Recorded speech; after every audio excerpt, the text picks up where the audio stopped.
Hello, friends. This is Dave Hurwitz, executive editor at ClassicsToday.com, here with a very, very interesting release on the Avie label, Exodus, featuring the Orchestra Now, which is tone with a thing over the O. I don't know what that means. There it is.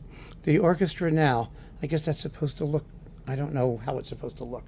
The Orchestra Now, under Leon Botstein, his director, who is really a very fine conductor of weird repertoire. And this is weird repertoire. You've got three works here. First, well, there's a concept here. And let's talk about the concept. The concept is three Jewish composers who are Holocaust refugees and who actually wound up in the 1940s in very, very different places. Mexico, India, and Israel, I think they were, and various places like that. Let me see, what does it say here? Let's see, in Jerusalem, Bombay, or Mumbai as it is now, and Mexico City. So there we go. I had it right. That's good. And they wrote three works that are, well, kind of interesting and very, very different. First, we have Josef Tal, whose dates were 1910 to 2008. Now, some of you may know Josef Tal because his symphonies were recorded on CPO. And they are, well, he was the most forward-thinking of the three composers here. His works are quasi-tonal, shall we say. They don't have the most compelling personality, I think. They're kind of full of angst. He was influenced by the Second Viennese School. This work, Exodus, which describes the Exodus from Egypt, is for baritone and orchestra, and it basically just tells the story.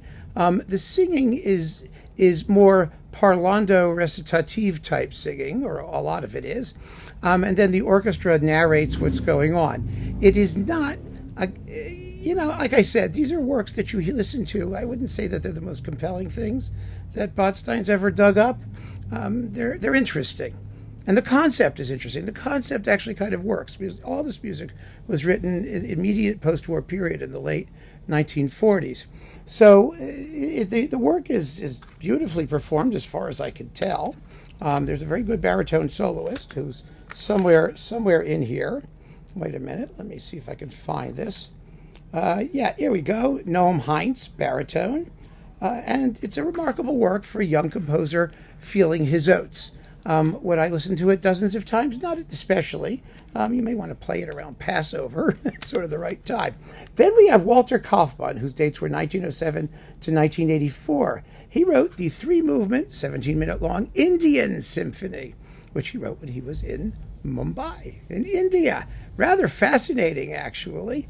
It uses, well, it sounds kind of exotic and quasi-oriental. Some people might say it's culturally appropriative, but it's a very enjoyable work.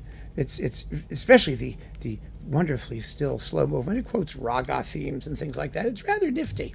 That could be fun to hear more than once, and it's not difficult in the sort of sense that, harmonically or whatever, and it's just a lovely little bit of exotica. Then we have, last but not least, Marcel Rubin, who lived from 1905 to 1995.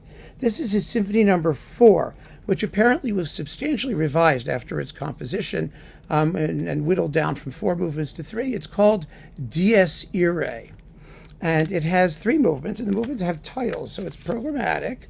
And the program is, let's see here, the Kinderkreuzzug, the Children's Crusade, and then Dies Irae, which is the fast central movement, and the Pastoral Andante conclusion, which is a Passacaglia based on the Dies Irae theme. Do, do, do, do, do, do.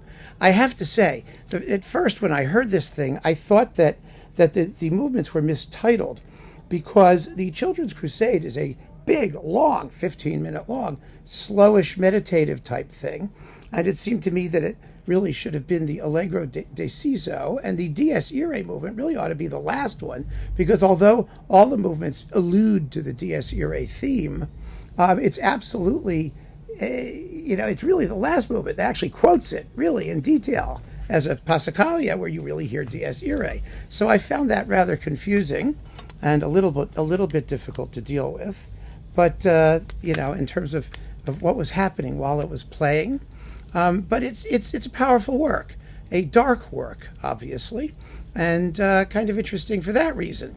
I keep saying kind of interesting because, as you could probably tell, my feeling about this music is a little bit equivocal. It's a little bit, well, nice, interesting program, but the music is not top flight anywhere. But if you're interested in the concept, it's like a symposium, it's a lecture demonstration, and the demonstration is effective. So give it a shot on that basis and see what you think. Keep on listening, friends. Thanks for joining me. Take care.